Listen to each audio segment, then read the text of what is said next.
Bonsoir à tous et bienvenue dans votre journal avec au sommaire de l'actualité de ce mardi 29 mars, cette conférence de presse qui s'est tenue ce matin à l'initiative de l'intersyndicale du conseil départemental.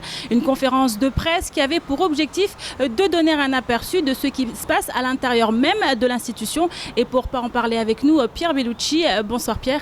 Bonsoir Amina et bonsoir à tous. Alors au vu de ce qui en est ressorti, pour les membres de l'intersyndicale et pour son président, Aossi Bonaidja, le verdict est sans appel. Régime indemnitaire qui est appliqué de manière aléatoire pour les agents. Également, on a vu évolution disproportionnée de la masse salariale ou encore production de faux et usage de faux. L'intersyndicale n'y va pas avec le dos de la cuillère. Reportage de Pierre Bellucci et Abbas Alidi. CFDT, FO, CGTMA ou encore CFE-CGC, l'intersyndicale du conseil départemental rassemble les différents syndicats salariés sous une même bannière. Et une fois n'est pas coutume, la conférence de presse organisée ce jour a pris des allures de dénonciation des dysfonctionnements au sein de l'hôtel du département. Askandari Alaoui nous en dit plus sur ce rassemblement. Elle a lieu à la place d'une réunion de comité technique qui a été annulé sans motif, alors que le président nous a envoyé des convocations. C'est une première chose. Deuxième chose, c'est qu'on est à quelques jours de la date anniversaire de la première conférence de presse que nous avons réalisée ici, et donc c'était un engagement tenu. La deuxième des choses, c'est que cette conférence arrive aussi à un moment où il convient pour les organisations syndicales de dénoncer une énième fois des pratiques qui se font et qui s'aggravent et qui aggravent les choses. Évolution disproportionnée de la masse salariale, déficit manifeste de cohérence et de logique dans les décisions politiques ou encore production et usage de faux. Les accusations de l'intersyndicale sont aussi nombreuses que virulentes. On crée tout le temps des postes, on recrute et on met au placard. Ce qui est encore plus grave, c'est qu'on produit même du faux et on use du faux et on dit dans les rapports, dans les productions administratives que ces projets sont passés par les comités techniques. Parce que vous savez, tout recrutement ou toute création de poste doit forcément passer par le comité technique. Askandari Alaoui va plus loin et donne ainsi des exemples d'infractions relevées. Alors, quelques exemples de production de faux et d'usage de faux. Une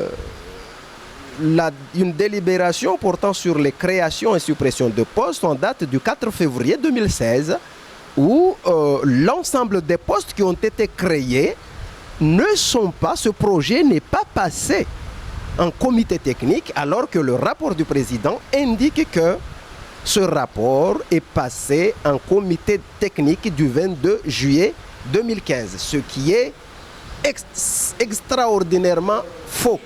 Ces accusations sont d'autant plus graves qu'elles proviennent d'agents du conseil départemental.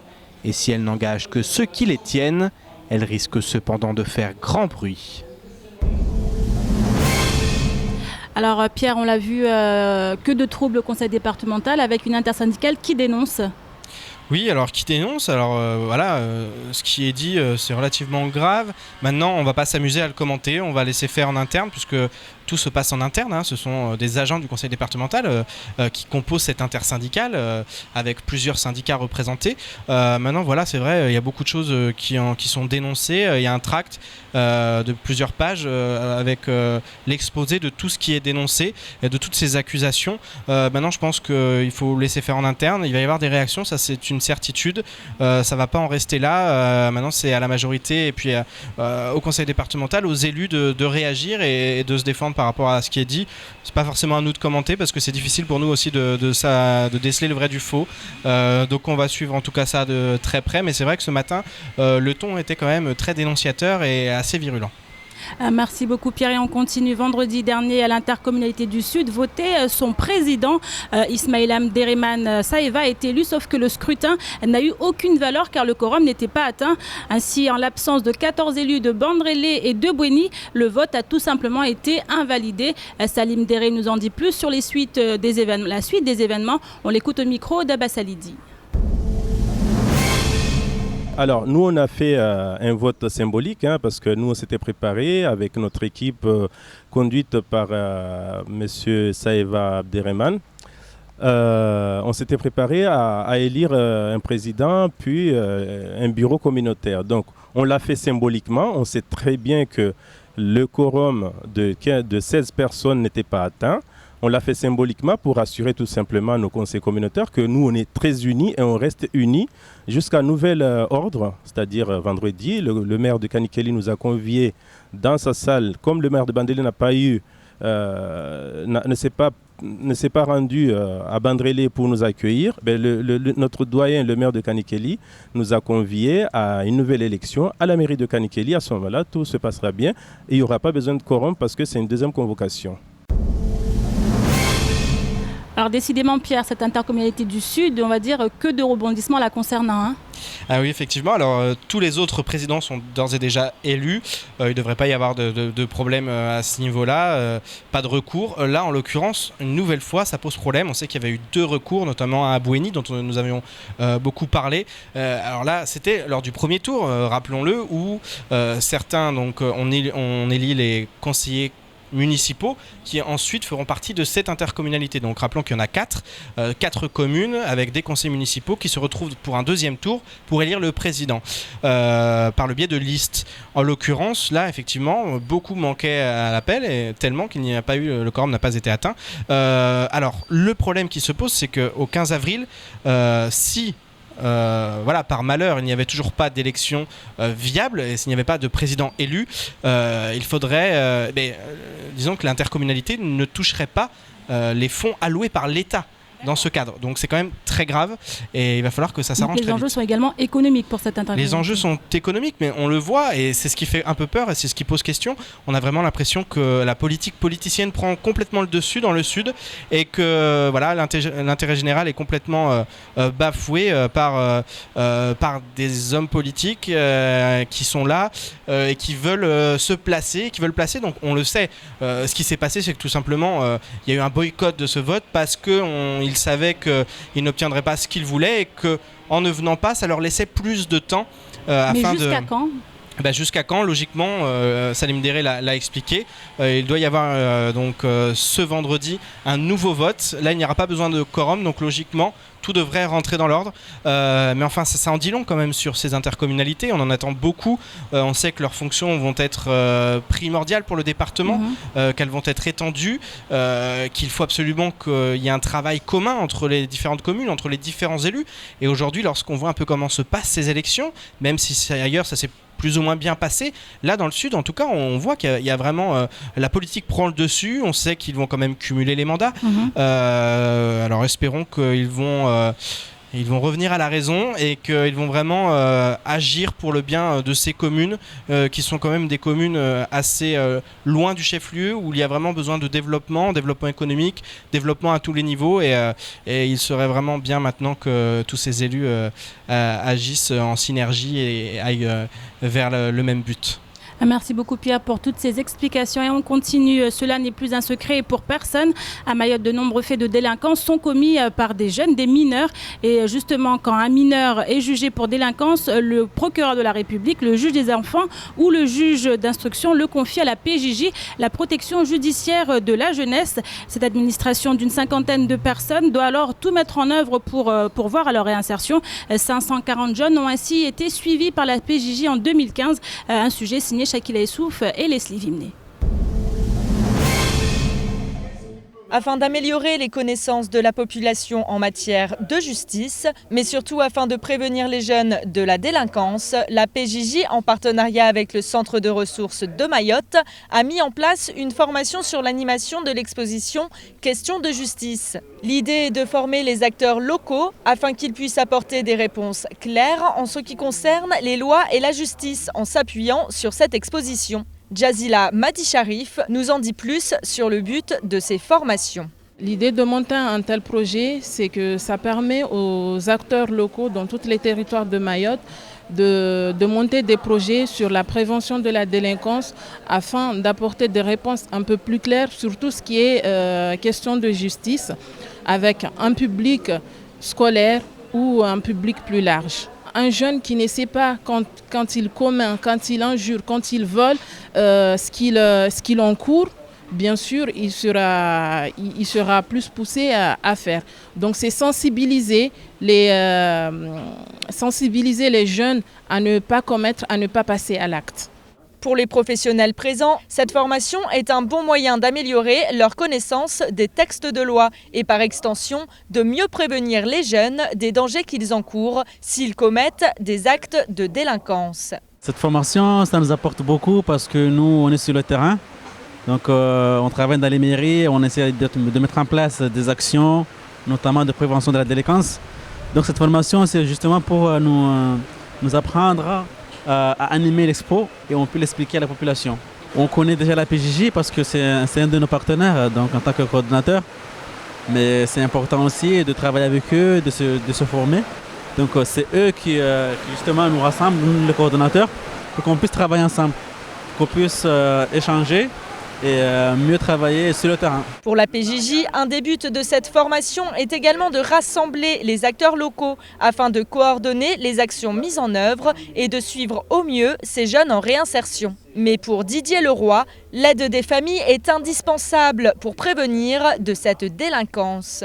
Nous, ce qui nous intéresse, c'est aller au plus près des familles, surtout des familles qui n'ont pas de jeunes délinquants, pour leur faire comprendre que oui, la justice, elle est là, que oui, la justice a des moyens, mais que sans les parents, il est impossible de faire quelque chose.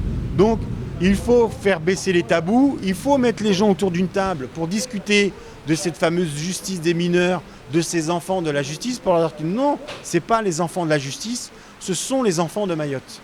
On le voit dans beaucoup de quartiers aujourd'hui à Mayotte, il y a des jeunes qui sont volontaires pour mener des actions, pour que les jeunes qui sont inoccupés fassent enfin des choses, quoi, et qui, voilà, en disant nous on n'aime pas se mettre les mains dans les poches, nous on veut agir pour Mayotte. Et ces jeunes qui veulent agir pour Mayotte et pour sa jeunesse sont nombreux. On en trouve notamment à Kaweni, où les bénévoles de l'association des jeunes de Kaweni Espoir œuvrent pour sortir la jeunesse mahoraise de la délinquance. Les associations et l'État, dont la PJJ fait partie, travaillent donc au quotidien afin de venir en aide à cette jeunesse désœuvrée. Des actions locales, mais qui pourraient bien porter leurs fruits. Et enfin, un retour sur ce long week-end de Pâques durant lequel les bénévoles de l'association Jeunes Kaweni Espoir ont invité des parents pour une réunion de réflexion. En effet, en réponse aux derniers faits divers qui ont eu lieu dans le quartier, de tels échanges étaient nécessaires pour trouver des solutions. Une cinquantaine de mères de famille ont ainsi répondu à l'invitation. Elles se sont ensuite rendues dans des lieux de rassemblement. Plus de précisions dans ce sujet, signé Shakila Essouf et Adèle Laurent. Mobilisées, les mamans du quartier de Kaweni ont tenu à être présentes à cette réunion, tant la problématique de l'éducation de leurs enfants les sollicite. Rassemblées dans le foyer des jeunes construits à base de feuilles de coco par les mains de leurs enfants avec l'aide des responsables de l'AJKE, chacune à leur tour, elles se sont exprimées dans le but de trouver des solutions.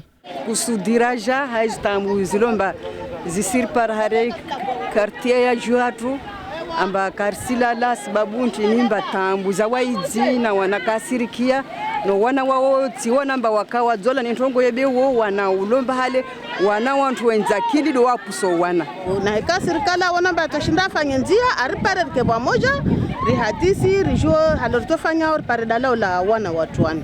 Ces mères de famille accusent certains adultes de pousser leurs enfants à commettre des délits en contrepartie d'argent.